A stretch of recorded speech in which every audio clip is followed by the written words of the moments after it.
What up, everyone? This episode of the podcast is brought to you by Traeger Grills. The Traeger Grill is the grill to get for yourself, whether you are an experienced cook or an inexperienced cook. This is the way to go.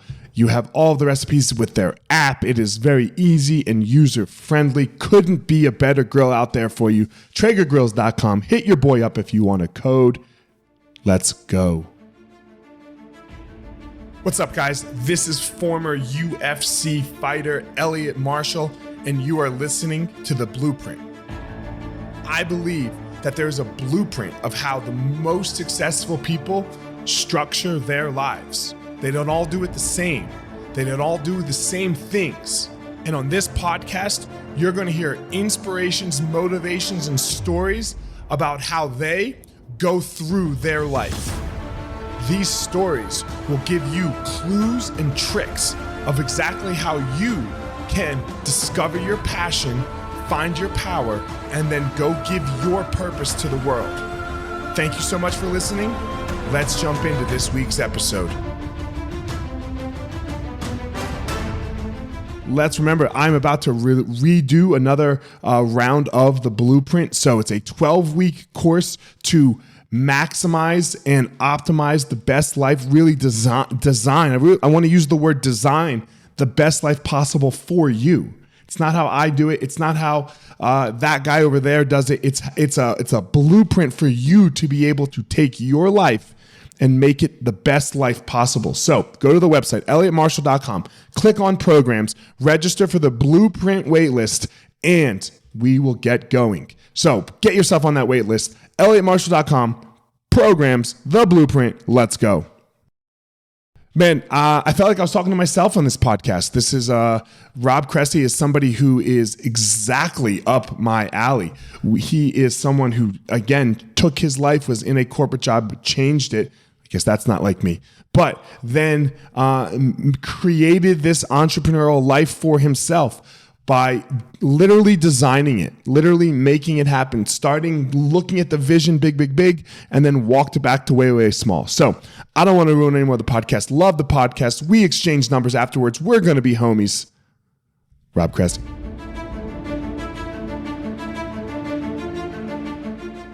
Rob, what's up, man? How you doing? Absolutely fantastic. How you doing today? I think we have to be best friends after our little talk before the podcast. Let's start with the most important stuff to talk about first, the Traeger grill. You had me at Traeger because I was looking at your IG stories before the podcast. And was it ribs that you had smoked? Yeah. So, yesterday I promised my kid that I would make him ribs over the weekend, and I forgot. So I didn't do all of the prep. So I had to do them a different way yesterday. I had to do them a little faster, and they came out really good still. So I did them on the Traeger. And by faster, how many hours are we talking? 3. Okay. Cause I use the 3-2-1 recipe that's actually in the Traeger app, which, by the way, amazing app. Love the recipes. And of course we all tweak a little bit here and there on are you doing 180 degrees and then 225 and then 250? Are you wrapping it? Are you putting it stuff? But man, at this point, my ribs are better than the restaurant ribs that I'm going to get anywhere else. The only places I get barbecue are from real barbecue places. Like when I go to Texas, I'll get barbecue, but I'm not going to Dickie's or Famous Dave's or any of those chain. I can't, not happening. The standard is the standard. Yeah. I know, I like you to have a run out, preferably, because that means you didn't cook it yesterday. Stuff like that. That's my preference. Get a Traeger and it'll change your life. TraegerGrills.com. Hit your boy up. I actually have 8 codes. So if you would like some codes, talk to me. Anybody, talk to me for a code, 25% off Traeger Grill. Anyway, let's get into the real stuff now. What we really agreed upon, Rob, was this quote behind me, the man in the arena. And you said you brought it up as soon as we jumped on. Why did you bring it up as soon as we jumped on off air, kind of? Because it speaks to who I am and everything that I'm doing on my journey as an entrepreneur, a creator, and someone who lives his best life every single day. And certainly in the world that we live in right now, which is very quick to shoot arrows at everybody, both intentionally and unintentionally. Because, Nelly, you know this from all the work that you've put in on a consistent basis for your entire life, because nobody or very few people actually see what it takes for you to create yourself as a winner and the best version of yourself, that getting up at the 4 a.m.s and the running and the working out and the inner work, the wide variety of things. And the world so quickly wants to tear everybody else down. And I even think about, and I can almost make myself emotional thinking about my entrepreneurial journey. I'm over 12 years doing this full time right now. In the sacrifices that I've made and the things that I've done in the name of living my dreams, being there for my family, and creating a better life on both a micro basis and a long-term basis, where you're willing to prepare for what's difficult when it's easy, where most people take the shortcut and you say, I'm here for the long haul. So when I saw that man in the arena quote, I immediately knew that you and I were kindred souls, because it speaks to a specific level of person who is in the arena. And when you are in the arena, you know those types of people. Yeah, my favorite part of the quote is whose face will, it's right here, right? Who comes up short. If he fails, at least he fails while daring greatly. And he will never be with those cold and timid souls who know neither victory nor defeat. Because so often we think this is all about victory, because that's a lot what the public gets to see, right? Like, or it's just, you don't see the failures. People, or they do. And once you start becoming successful, they start ignoring them possibly. And that's the trap almost. The trap is that you start believing that success and you stop doing this other thing. You stop entering the arena, because it's way more failure than success. I mean, I guess I shouldn't say for you. I mean, I'm going to ask you, is yours more failure than success? Because I just know that mine is way more failure than it is success. Yeah, because I don't think most people think of it on a micro basis. That failure can be as simple as the self-limiting beliefs and judgments that we tell ourselves on a daily basis. It's Monday when we're recording this. So when my alarm went off this morning at 4:58 a.m., within the first 5 minutes while I'm getting the coffee warmed up, my mind starts thinking about, all right, well, I was really comfortable when I was sleeping, and I sure would have liked to sleep in more. So I just started to go down this trail, and I'm like, well, when would be a good time for me to sleep in more? Like, am I just going to start waking up at like 6 or 7? I was like, no, you'll just do that later in life. And then I was like, are you telling me when I'm 60, when time is the most precious asset that I have, that I'm then going to want to start sleeping in later? Then I'm like, nope, that's not happening now. And it sort of taught myself that the reason I do these things is to live life to the fullest all the time, that I schedule sleep like it's a meeting. But to me, that's a man in the arena thing, because most people, these little micro judgments that we have, this is the separator between good and great, those who do and those who don't. And you and I, Elliot, we're willing to look at the monsters that are staring at us on an everyday basis and say, you know what, I'm going to keep moving forward in the name of action.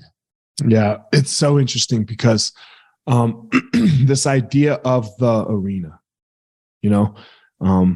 people often think of this as a sports arena, right? Or a fighting arena. Like you said to me offline, the arena was such an obvious metaphor for me. And I think that's why I love the quote so much, because it was so accurate. But the arena is your life. The arena is your day. The arena is your hour. It is your second, right? And that's where the choice becomes, in these moment to moment seconds that you choose to step into action in some way, into, I'm going to tie it into what you said something earlier here, the self-work, because most of this work is self-work. Would you not agree?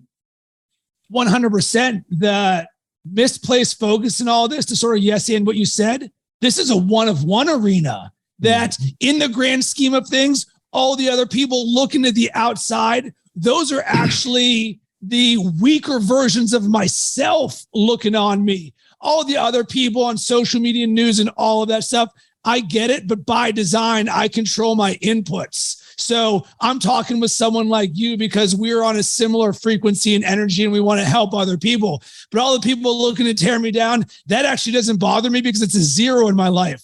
A long time ago, actually at the beginning of my entrepreneurial journey, I asked myself one simple question: what is going to help me accomplish my goals faster? Positivity or negativity? The answer is positivity, of course. Negativity takes you further away from where you want to go and slows you down. Therefore, it became binary for me, a 1 or a 0. So all those faceless people that are staring at me in the arena not doing anything, that's a 0 to me. But really, it is the 1 of 1 journey where I'm saying every single day, it's me versus me. And there's the weak version of me, and there's the champion version of me. Which one of those two is going to show up today or in this moment? And I want to ask a question here too for you. So you're not perfect. I'm not perfect. We all have these days where we fail, where we don't, where we go, I hit the snooze button, or whatever it may be, right? So this isn't a journey of perfection that you're saying, right? This is a journey of something you're shooting for every day, correct? 100%. And the separator between you and I and the other people looking at us in the arena is we shrink our dispersion, meaning we shrink how long we live in the non-best version of ourselves. So a lot of people will allow the snooze to mean I'm not going to the gym. I'm going to start eating bad. I'm going to start treating people bad. And then it becomes a snowball effect of negativity where you or I can take something that may take somebody off course for a day, a week, a month, their entire life and shrink that to an hour, a half an hour, a few minutes where we understand, wait a second, we've got a process that says, step 1, I'm aware that I'm on tilt right now. Step 2, what is the thing that I do when I'm on tilt? All right, I'm going to go outside so I can change my environment. I'll throw in some Bob Marley. I'll move my body. All of a sudden, I'm no longer thinking about the thing that had me on tilt because I've got the process to take me off that shrinks how long I'm there. Yeah, that's such a key thing. It happens to all of us. It happens to the best of us. It happens. Right. It happens to the Gary V's of the world, the Mark Zuckerbergs of the world, all these guys that have just crushed it, that they miss step 2. They get lazy too for a second. Trust me, Jocko gets lazy too. It happens. It always happens. It's how you can realize the mistake and then move back away from it and then go, no. Let's course correct. That really, for me, that has been the skill. That has been the one of the greatest skills I've learned. Yeah, and the thing about all of this is the judgment in our self-talk. So we've got the 2 ways that we can create. We can create externally the actions in our life, or internally our mindset and our heart set. So what is the story that we are telling ourselves when we hit snooze or when we skip the workout? Is it one of, boom, I'm moving on. I'm just going to make this a great morning, where maybe, hey, I'm not going to work out this morning. I'm going to enjoy my coffee. I'm going to read. I'm going to meditate. And I'm still going to do things that allow me to be the best version of myself. Or am I going to sit there and be like, Rob, how dare you? Can you believe this? You're such a loser. But here's the thing. Both of these are paths that any of us can choose at any point. So I completely agree with you. So that the skill set is designing and creating the story that you tell yourself. So when you're not the best version of yourself, you're not sitting there with the judgment voice saying, I'm going to make sure to bury you in a hole. You know the truth of who you really are. We're not about perfection. We're about progress. Cool. This thing happened. What can I do to move forward to make this better moving forward? Where did this start for you? You said your entrepreneurial journey started 12 years ago. What were you doing previous to that? So I worked in corporate America doing digital advertising sales, and I was really good at it and got paid a crap ton of money. But I didn't wake up every day looking forward to slinging banner ads and text links. And at the time, and pretty much for as long as I can remember, my dream was always to get paid to talk about sports for a living. So I finally got to a point where I said I'd regret it for the rest of my life if I didn't give it a shot at making my dreams happen. And to me, the bigger risk was not taking the risk because I didn't want to look back on my life and say, if I had only, because I looked at the landscape as a creator, specifically in the world of sports. And I was like, I belong. I'm as good or better than everything that I see. So I burned the boats and cut the cord and went all in on myself and went from multiple six figures to $0 overnight. And when that happened, all of a sudden you go from like a very comfortable life, albeit one that's not purpose driven, that doesn't have a holistic approach, to where, wow, everything's on me right now. And I learned two things that changed my life forever and got me to having this conversation with you right now. Number one, I became self-aware. So when no one is there to tell you to do anything, because I just left the corporate world, which is telling me, show up, do this, we'll give you your paycheck, you're going to do a bunch of things you probably don't like. All of it's gone. So I sat there and I was like, I can control when I wake up. Do I work out? What do I eat? Who am I around? What do I want to do? And when you're given that freedom, you're like, if you can do anything you want in the world, what would you do? I'm like, I'm choosing this. And then you go, holy crap, I can really do anything. And that's when the self-awareness happened, where I was like, I'm in charge of every single aspect of my life. So then I started to be like, well, what are the most successful people in the world doing?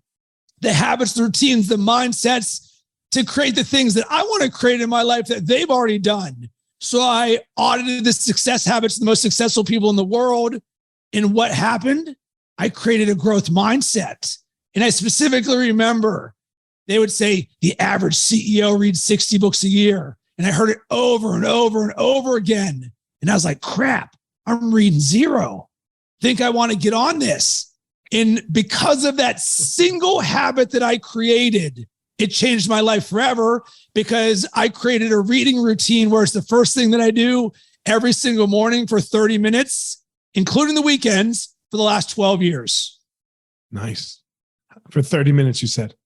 30 minutes, because if something's important enough, you will find time to make it happen. When is there always time? Yeah, the morning. I agree. And there's no such thing as not enough time. That doesn't exist. Right.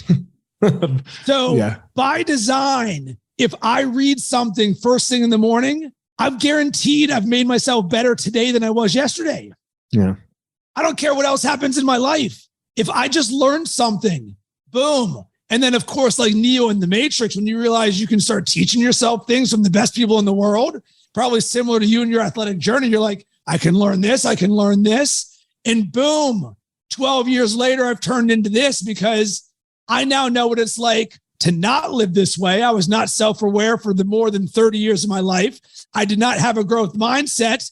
That doesn't mean my life was horrible, but I was not holistic. I didn't think about my health, wealth, love, happiness, all of these things together.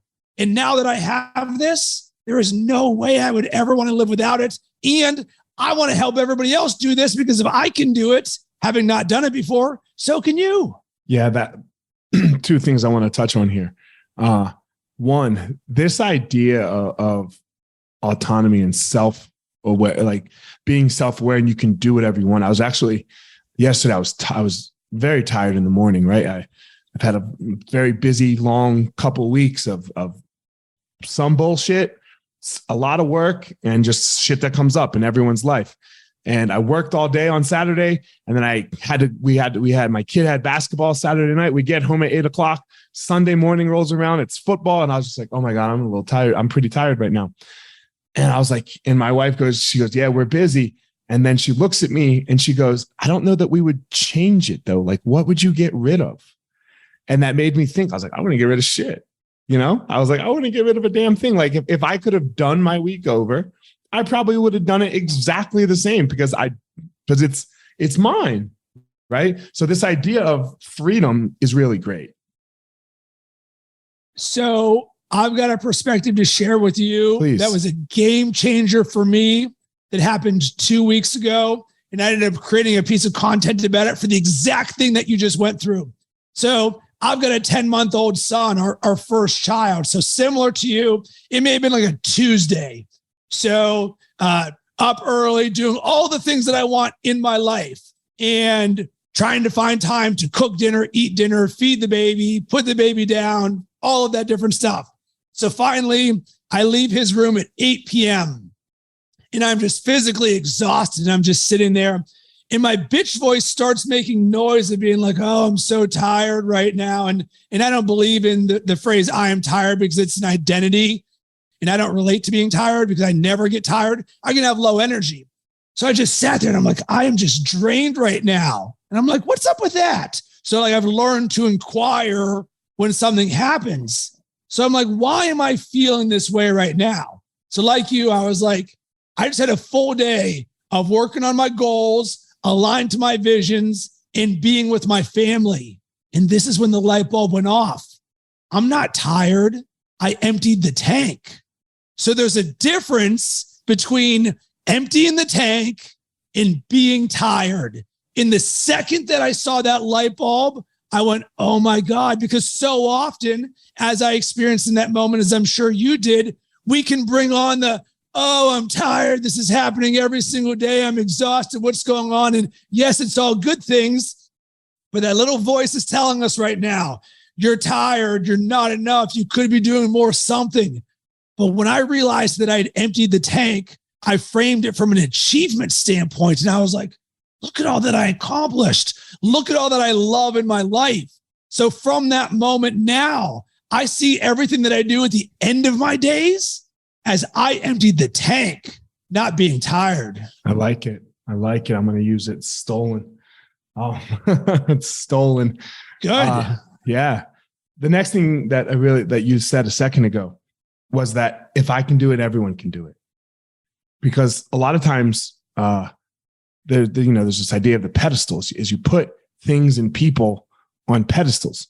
And sometimes you get put on a pedestal, right? You're like, and sometimes in this work, when you start talking about the achieve and go and the mindset and all that, it can, like, some people can take this as like what, you think you're better than me? And no, correct? Like you just said it. You're not better than anybody. I'm not better than anybody. You can do it too.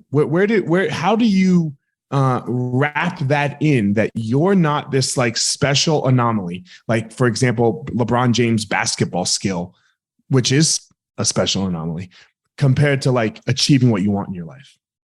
So why am I like this? And the reason is because of who I used to be and where I came from. So as I mentioned, for the first 30 years of my life, I was not self-aware and I did not have a growth mindset.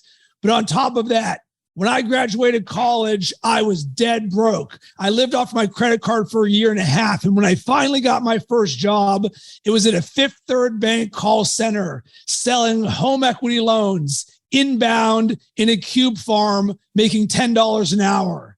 It was the exact opposite of my dreams. I was Peter from Office Space. I showed up 7 minutes late and I left 7 minutes early because 8 minutes was the cutoff between the 15 minutes one way or another.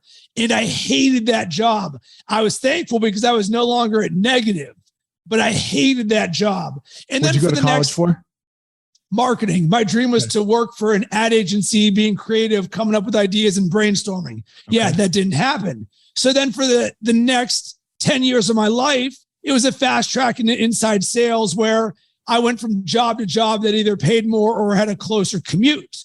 And you keep doing that. And I dreamed of something else. I dreamed of something else. I dreamed of something else, where I was always creating and writing about sports for free, creating sports blogs on my own, because I would do it without anybody even paying me for it. So when I look back at why I'm like this, it's because I'm not working in a Fifth Third Bank call center slinging home equity loans. I'm not dead broke living off my credit card wondering, how am I going to pay anything? And the 5 words that I wrote down right now, Elliot, I want this for myself.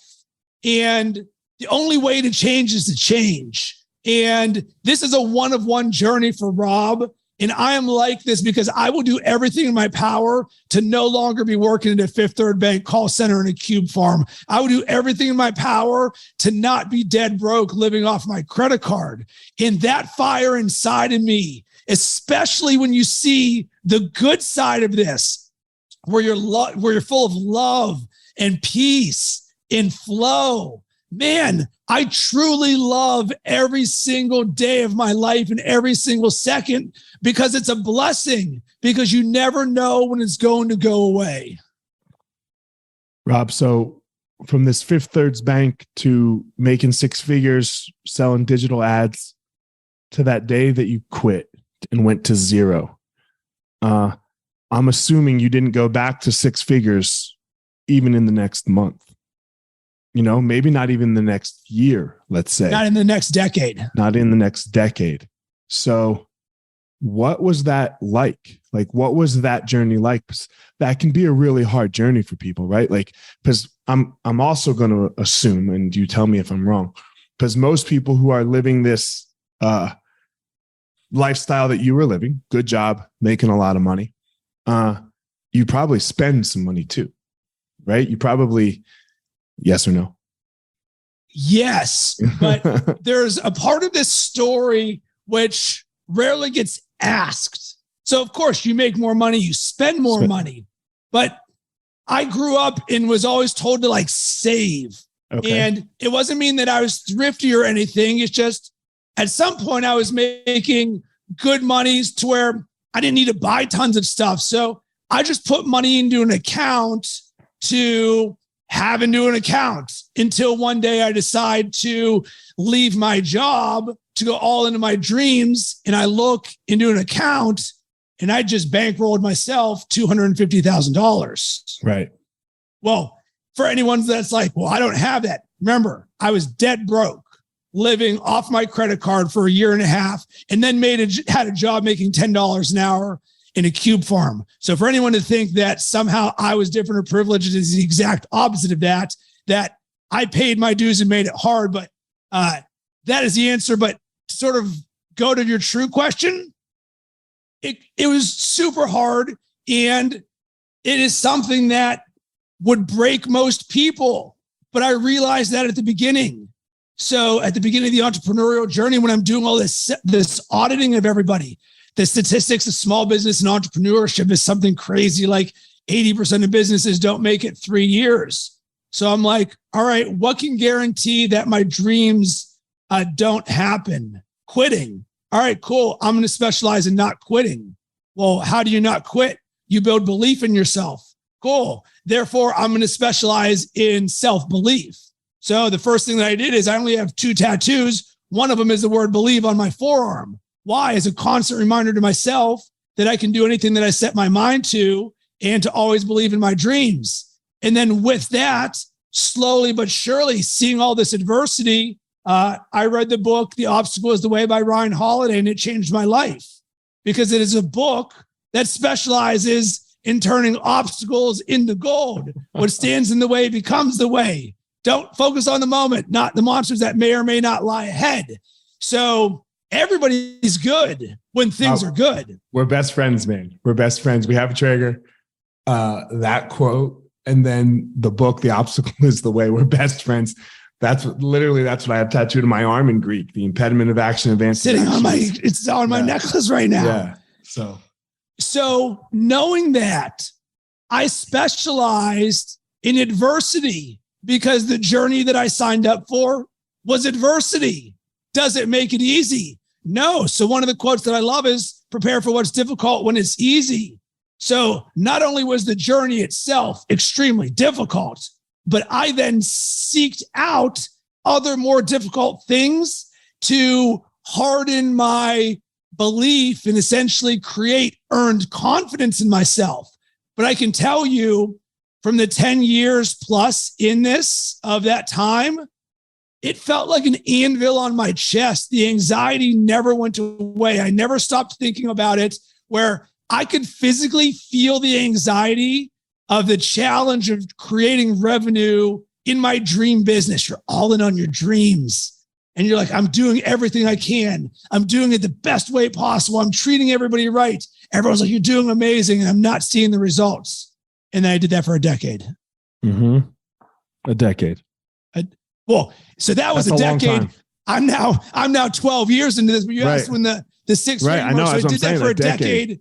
Yes. It's a long time. That's a long time. That's a long time to see very little, right? To get very little out of all of this hard work. And we live in this world right now where it's like instant gratification. Like, you want to see nice titties? Go ahead, get on your phone, done. Right? You want to see people living great lives? Go ahead, get on your phone, done. You want to see you want that dopamine hit, because all we're talking about on either one of those is dopamine, right? Like, you want that dopamine hit, you can solve that really cheap, low-hanging fruit of dopamine hit literally in 5 seconds if that's what you want. What is your advice for people when it comes to sticking with it? When it comes to living out the quote we just talked about, the obstacle is the way. I had to learn this the hard way. And everybody listening and watching right now is probably going to as well. But maybe I can help speed this process up slightly for you. So, that's all teachers do, right? Teachers don't do the work for you. They just speed up the learning process. So go ahead. The paradigm shift is when I learned that my dreams wasn't the proverbial, I'm standing at the top of the mountain, I planted my flag, I did it. The dream is the day-to-day journey of getting to the top of the mountain, when you can actually see every single day as I am living my dream today, not the I have to get somewhere and be somewhere. Because when you get to the top of that mountain, you're like, yes, this is amazing. And then you look up and you're like, wait a second, there's another mountain over there. And you go through the whole cycle again. And so many people live in scarcity and lack and not enough, because I have not done this thing. I have not accomplished the thing that I want to. But imagine the perspective of every day I'm excited in love to have the opportunity to work on my dreams of getting to the top of the mountain. And it is when you love the day-to-day journey, is that when all of a sudden it's like your world goes from black and white to color, because then you say, okay, well, if every day is the blessing, then how do I design my life to love every hour and every minute? Whoa. All of a sudden, you go from living by default to living by design. So now you start to design your dreams on a day-to-day basis. And this is where goal setting and vision and manifestation and visualization and all of these things come into play. But it's when you realize, have a really good moment right now, and then have another really good moment, and then have another really good moment. You stack all of those up, and at the end of the day, you're like, man, I emptied the tank. Do that for a decade and see where you go. It's impossible not to land higher. Crazy how that works. It's impossible. It's absolutely impossible not to be better, more skillful, whatever word you like to describe this. It's like losing weight, right? If you intake less calories than you consume, you're going to lose weight, and you have to do that over. Now, look, it's not over a day. It might not even be over a week, but you do that over a long period of time, you're going to lose weight. It's just the way it fucking works. This is too. Yeah. And this circles back to the question of like, Rob, you're on a pedestal. You're so much different than me. I can't do what you're doing. There's no relatability here. Yeah. We can both live moment to moment. So for one moment, you can choose to live as the best version of yourself or do something that is aligned to your dreams, and then rinse and repeat it. So another book that changed my life was The Power of Consistency by Weldon Long. And what he said is, most people don't spend enough time actually being with their dreams. So even if you think about it, most people set a New Year's resolution on January 1st. And the percentage of people who actually go and do that thing is probably way less than 50%. But imagine if step one, you wrote down your dreams and your vision. Maybe you can do it on my perfect day. What is my vision for 1 year? What is my vision for 5 years? And just sit there and give yourself the gift of daydreaming, or write it down. Then every single morning when you wake up, I want you to open up one of those documents, and I want you to read it, and I want you to feel into it. And then I want you to do that for every single day, and then do it for the next decade. And I want you to tell me if you're closer to making your dreams happen and if you have not designed the best version of yourself. What do you think? We should just do a program together because this is my program too. Look into the future. Dream so big that it almost scares you. Dream so big that it almost fucking scares the living shit out of you. And then just walk it all the way back, right? Walk it all the way back to this very moment. And then just do it. And then just do the littlest thing possible. Do the smallest, littlest tangible thing that you could do today to get you one step closer to your dream in 5 years. Now, can you promise, or I promise that you're actually going to hit that big, hairy goal? No, but I guarantee you'll be further along towards that goal than you are right now. 100%. And one of the mindset shifts that I shout from the mountaintops for all who want to learn is micro. You can become, in the terms of self-mastery, because I know you speak this language, the vision is the macro, the big picture, but the steps to get to the vision is the micro. So I actually encourage you, when you've got this monster ass vision, the way that you make it happen, like you said, I can just take one step. That's not that challenging. I can just reach out to Elliot and see if we can collaborate or be on his podcast, or I don't know. But then you take one step, then you take one step, and then all of a sudden you create a mindset for yourself that says, I got something big to do. Well, what are the steps for me to make it happen? And how can I just do one thing right now? All of a sudden, power of consistency, do this for the rest of your life. There's literally nothing that you cannot do. It seems so simple, and it is very simple. It's just not easy. It's not easy for people to do. It's not easy to stay in the work. It's not easy to keep going because, again, what we said, you said a second ago, a decade of not success and not hitting until now, boom, here you are. And it's not like boom, here you are. It's a decade of work and then boom, here you are. You talk a lot about limiting beliefs, right? What are some of those top limiting beliefs that you hear people say to themselves? And then what are some of the steps and tricks that you do to get over it? All I have to do is listen to someone's language and they tell me the entire story of themselves. Should, not enough, need to, I can't, I am not. So for me, the greatest thing that I've learned in the last 3 years is all around the creation of my identity of who I am. We can all choose to create the most powerful version of ourselves and the story of it. So Elliot, similar to you writing down the vision of where you want to be in 5 years, crazy concept. How about we write down what the most powerful version of you looks like? Well, that's great from I just want that same drip of I am infinite love, or I am fearless, or I am always in focus, or I'm a force of attraction.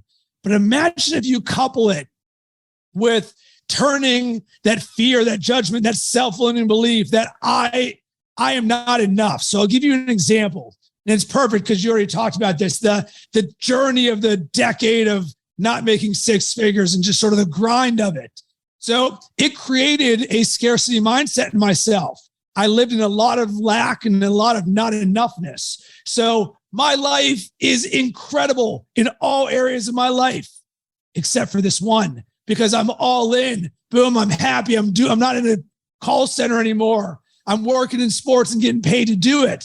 But financially, I'm not where I want to go, even though I'm all in on all this stuff. So it created this lack in myself, and it would just loop. So imagine being 99% amazing, 1% limiting belief, but that 1% just loops all the time. You can't help exude that energy at some point. So when I learned the process, changed my life, and it changes everybody's life who works with me or who's about to listen to this. So step one is identify what that judgment, that fear, that self-limiting belief is. And this is getting very honest and candid with yourself. And when you're in a high performer, you want someone to be able to identify for you, here's the holes in my boat. The next level is you identifying the holes in your own boat. So I sat there and I was like, I am that I am financially unstable and I'm not enough. That was what I actually wrote down. I'm financially stable and I'm not enough. So you sit there and you're like, all right, it's on a piece of paper right now. And then the next step goes, can you see your innocence in this? Because Elliot, you and I would not wake up in the morning. It's like, oh, I'm going to live my dreams, have an amazing day. Oh, by the way, make sure that you tell yourself that you're a piece of crap and you're not enough. No, that's dumb. But that's what our self-talk does to us, right? Yeah. Literally what happened. You're just making toast and a coffee and it's like, oh my God, you're not making enough money. You're like, what? Loop, loop, loop, loop, loop. So can you see your innocence that there's something going on that you're not consciously doing this to yourself, almost like a mother to a child being like, it's okay, Rob. You don't need to treat yourself like this. So I'm like, yeah, I can see how that's stupid. It's not serving me. So next step is, can you forgive yourself for this? This is where a lot of people are challenged, but this is where the gold is. So you say, fill in the blank. I forgive myself for judging myself, that I am financially unstable, and that I am not enough. Can you actually get to the point where you forgive yourself and you sit there and I'm like, I forgive myself for judging myself, that I'm financially unstable and I'm not enough. And you're like, that is freaking stupid. Why am I doing this? Because I have an entire track record of kicking ass at everything that I do. And I help tons of people and I'm living my dreams and I make the world a better place. And that is not true. Even though my self-talk is telling me I'm financially unstable because I have a history of kicking ass before this. And with that, I forgive myself. I felt the anvil get lifted from my chest. We all know that anxiety anvil. Man, it's gone. Because the truth is, and this is where the most powerful version of you comes in. Boom. There's affirmations. People want to declare something in the future. No, you're shouting on a mountaintop. I am this. This is my identity. Fill in the blank. Because the truth is, I am. And you create the most powerful version of yourself that you know to be true. That's the opposite of this limiting belief. Because the truth is, I am a revenue generating juggernaut. Boom. Since that moment, every single day, I've spoken out loud, visualized, and felt in, I am a revenue generating juggernaut. One, for the powerful version of me, but two, because of who I am not. I love the I am statement. I do them every day. I wake up and I do them every single day. I have 6 of them. What are they? I'm a father. I'm a husband. I'm a student. I'm a teacher. I do 3, those 3 first. Those are for the world. And then I do the 3 for me. I'm a student, I'm a fighter, and I'm a survivor. And those 3 things, those 6 things, I balance my altruism and my narcissism, and I fucking go out and do it. I love it because you cannot give to others that which you're not experiencing yourself. So you create these identities in yourself to actually give them to others. Yeah. You want more love? Create some love for yourself. Create some love. Yeah. Look, and this is the second time you talked about love. And that's why I have the other quote behind the Martin Luther King quote. It says, it's got to start there. It's got to start with love, and if it doesn't start with love, then I have to love what I'm doing every day. If I hate what I'm doing every day, I'm not going to do it. I have to love myself first and foremost. Like Elliot as a whole, I am enough. And it's this hard balance that we have to go through of, yes, today in this moment, I'm enough, but everything about today is going to be based on being more skillful so that tomorrow I say the same fucking thing. I'm enough, but it starts with love. So that's why I start with love and then I walk into the arena. Elliot, as I close my eyes listening to you right now, I envision me a decade ago listening to this podcast. I'm all in. I want this so bad. I want a better life. Maybe I've made the move already, or maybe I haven't. Either way, I've got this hunger and I know that I can change. And this has been a masterclass. If you want to transform your life, you just think about some of the things that we've said. Step 1, you want this for yourself. You're like, I want this for myself. And then 2, you understand, all right, I can focus on the moment right now. It's actually not about getting to the top of the journey. It's just about this moment right now. And then you say, and you start from a place of love. And you're like, imagine just one person out there taking those 3 principles and architecting them into their life. Because when I do my coaching with my clients, every single time I ask one question to every single one of them: what would you love to create today? Because when you come from love, everything is possible. Yeah. So, Rob, how are you this when you used to be that? Because I'm not that, because I love this. Mm-hmm. And it's such a weird thing, because when you ask the question, a lot of people ask the question, what would I like to create today? Or what do I have to, no. What would you love to create? It's a question that I ask all of the people I work with as well. Who would you love to be in an area? Let's just take your family, right? In your family life, who would you love to be? And then again, I like to balance the altruism and the narcissism. Okay, what are you going to have to go do? What are you going to have to give to the world to be that human? And then you really have to also realize the narcissism. I think a lot of people don't want to realize the narcissism in ourselves. What will you get? You got to get something. There's got to be an ROI. Now, I also like to change the conversation around an ROI. That ROI is not necessarily financial. For me, very rarely it is financial, right? That ROI is much more human contact and connection than it ever is financial. But if most of it's financial for you, I can understand that too. But what's the ROI? There must be an ROI. You have to realize that you get something out of your work. So here's the misplaced focus. Financial is just one of a number of buckets of living a holistic life. So of course you and I want to make crap tons of money because we would love all of the things. We can give more to other people. There's financial security and freedom and so much. We don't need to talk about what you can do with more money. But if that's your only focus, that's old Rob. Rob only cared about money then. But once I understood health, wealth, love, and happiness, and how I'm showing up to where I have 32 declarations that I speak from. I am forgiving. I am unconditional compassion. I'm fearless. I am that I care the most. Remember, what you create for yourself, you can give to others. And what is the best way that you can likely create financial freedom for yourself? How about giving to others? Well, how can you give?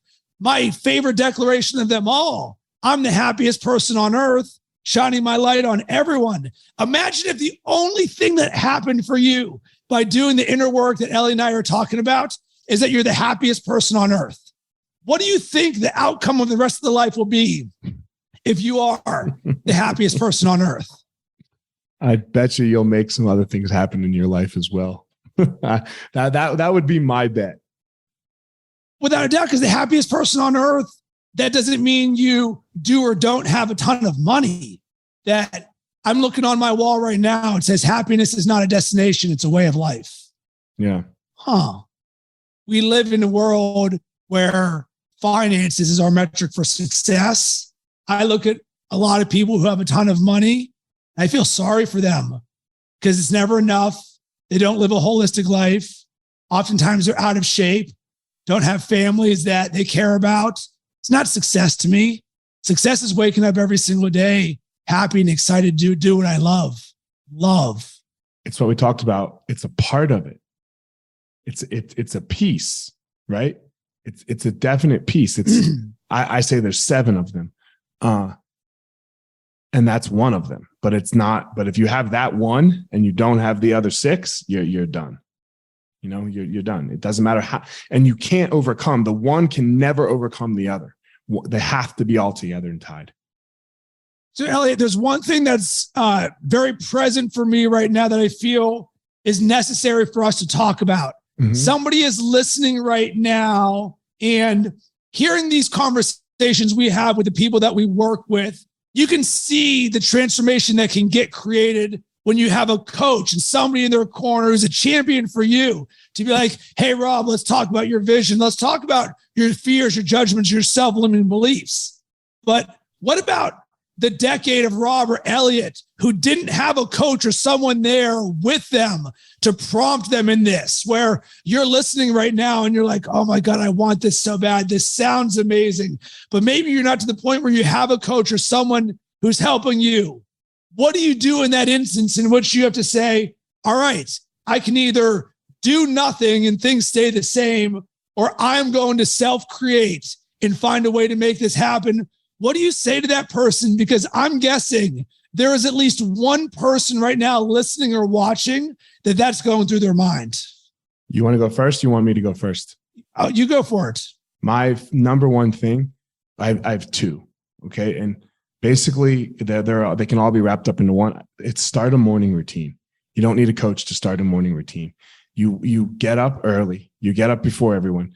You meditate. You journal. I personally like to learn a little bit, and my morning routine has shifted a little bit because it depends on what the rest of my day is going to look like. But when you're starting and you need to do this, get up, meditate, journal, and fucking exercise hard. Have hard exercise 3 to 4 times a week, because that grind right there, right? Meditation ain't so easy. Okay. And look, I don't care if you're not good at it. No one's good at it. Set a timer and do 5 minutes. Okay. Set a timer, do 5 minutes, journal for 5 minutes, and work out intensely for 30 minutes. And that combination gets us out of almost everything. And then if you really want to get after it, take a fucking cold shower afterwards. Amen. And Elliot, I've actually got a resource that can help people design a morning routine. Is it okay if I share it with them? Yeah, go. Go to robcressy.com/morning. What you're going to get is a free download of exactly what Elliot just said. I kid you not, Elliot, I'm going to send you this after our conversation. So my morning routine is the anchor for the rest of my day. And I do exactly everything that Elliot just said. Remember, success leaves breadcrumbs. So if you're sitting here and saying, I can't do those things, that sounds like a lot, do one. Give us 5 minutes of any of these things. Because remember, I'm 12 years into this journey. Did I pop out like this? No. I had to start with one. And then once you get one, you're like, all right, I'm good here. And then you start listening to Elliot's podcast a little bit more. And you're like, man, I just heard another cool thing. Maybe I'll implement that. And then you've done these 2 things. And then you're at the gym and you're like, hey man, what's new? You're like, oh man, I'm taking cold showers and they're terrible and my balls shrink. But man, when I'm done with this, I feel alive. And that person's like, oh yeah, I read for 30 minutes. You're like, oh, maybe I can do that. Lifestyle by design 101. Boom. robcressy.com/morning. It'll change your life. Mine's the same. I have the same thing. We have the same exact thing, Yeah. Here you go. Here's a routine. Exactly. Go to either one. I don't care if you go to Rob's or mine. He doesn't care either, right? Just go start doing it. Like it is that simple. It is that simple. And that's why this podcast is called The Blueprint. Okay. Because it lays out a blueprint. Again, I talk about this a lot. My walls are different than the colors of Rob's walls, right? They are not the same color. You can see it. Mine's like this grayish blue and his is like this grayish white, right? Lighter. Okay. But I guarantee you what's behind the wall, the blueprint that's made for the wall, is almost exactly the same, because that's how you build a wall. What it ends up looking like, who cares? Doesn't matter. You go do sports. I do jiu-jitsu and mindset. Rob does mindset as well. Go ahead. Be a tech guy. Fine. You love it. Make it happen. Be a digital ads guy like Rob was, but be your own digital ads guy, right? Be your own digital ads guy. It's fine. There's nothing wrong with digital ads. It just wasn't for you. Correct, Rob? Digital ads is fine. There's nothing wrong with it. It's great. No, you don't have to live our life. Just design yours. Yeah, design yours. Exactly. Rob, I like to end the podcast always with the 2 questions. This first one, I think I know the answer, but again, it's around this ROI topic, because a lot of times people want an ROI for their time. You want to show up on a podcast. A lot of people do want to show up on a podcast and they want to be like, well, I'm going to get some customers out of that, or there's going to be an ROI, a financial ROI on your time. That ain't happening probably with this one. I'm not quite, Tim Ferriss, Jocko, any of those guys yet. And that's okay. But why do you say yes to this when it could just be a conversation between two dudes that, some people listen to? Because this is living my dream. Literally, this conversation here is why I was put on earth. Because remember the big goal that we're creating? Well, one of my goals in life is to help 10 million people. So how in the world am I going to help 10 million people and speak on stage in a sold out arena? Well, you know what? I want to be in conversations with other amazing people who are like me, where we can make a positive impact in the world. And I know this to be true being a creator and a podcaster and everything else, that if you have something inside of you that can help even one person, it is your duty to share it with the world, because all the other people in the arena will say, what's the ROI of my time on being on this thing? But I can tell you time and time again, you don't know where it's going to be. You will get a message in your inbox that said, Rob, Elliot, I listened to this podcast. I created a morning routine. It changed my life. It changed my wife's life. It changed my kid's life. You get that once, and then you get it over and over again. You will never stop doing this, because to me, this is the pinnacle of why I was put on earth, because this isn't being in a call center doing what I hate. This is the opposite of it. You and I live this, and I love this. There is nothing else I would rather do on earth right now, Elliot, than have this conversation with you. I agree with you. So, yeah. Last question is, I believe everyone has a unique gift or power that they have, that they go out and give to the world, and then the world returns something back to them. The altruism, narcissism thing. What is your power? My superpower is my energy. The way that I show up it's a home run. It's one of my declarations. I am the home run, because I'm so all in on my life and my dreams and being the best version of myself. I am so excited to share this with everybody. So naturally, boom, the second I see someone, I'm shooting this energy off, because it's also by design, and none of this is fake, because I'm like this every single day, because I woke up this morning early and I loved my morning routine. It's literally my favorite part of the day. And then at 7:33, I wake up and I get to take my 10-month-old son out of his bed and change his diaper. And most people are like, oh my God, you're changing a diaper. And I'm like, this is amazing. I'm changing a kid's diaper because I wanted a kid for so long. And it's all of this. So all of this energy is inside of me, and I want to give it to others, because I just want to make the world a better place. And if I can give this to you and make your life better, well, you can make somebody else's life better. Rinse and repeat for your entire life, and let's see what happens. Man, first of all, something for all the dads out there listening to this podcast. Rob's mentioned it a couple times, and it's something that is near and dear to my heart. Taking care of your child is a gift. Changing their diaper is a get to, not a have to. Spending time with them is not babysitting them. You don't watch your kids. You don't babysit your kids. You pay people like if you and your wife are going to go out on a date, or you got to work or something, you pay them to watch or babysit your kids. And hopefully you can find someone who doesn't feel like they're getting paid for it. That's a little added bonus.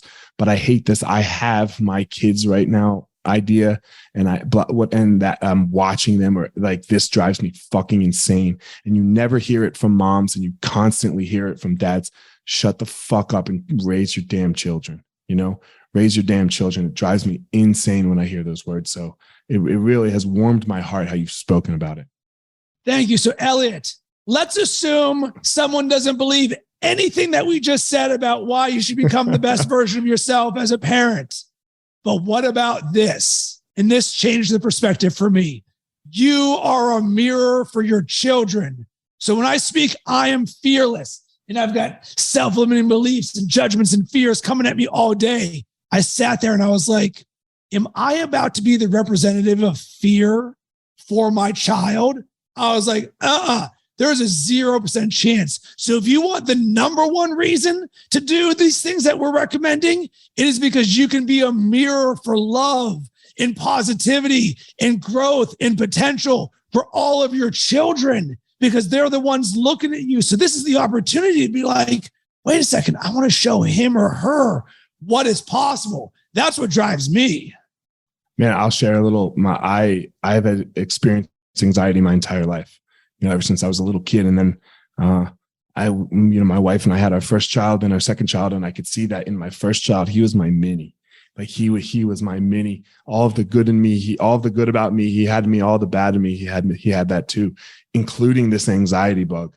And this thing, it used to be a demon, this anxiety demon, and he started to really struggle. And for me, a lot of this came from being like, okay, I need to be able to help him deal with this, because I'm like, I need to deal with it. Elliot has to deal with it.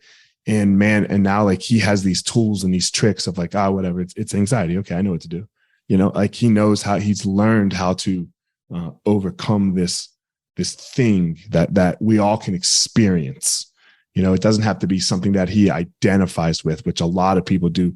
These things that we don't like about ourselves, anxiety, depression, and when we put that statement, you said it earlier, the I am statement on feelings. I am scared. I am anxiety. I am depressed, and I think it's part of it is the problem of the English language, because when you talk about the other languages, like more European languages, they say, I am with, right? I'm with anxiety. That means it's just here right now. It's going to go away. I am with fear. I am with happiness. I am, and all of these things can come and go. So yeah, that was one of my big reasons was my kid. Amen to that. Yeah. So guys, Rob, tell everyone where they can reach you, where they can find you on social media, your website, all that stuff.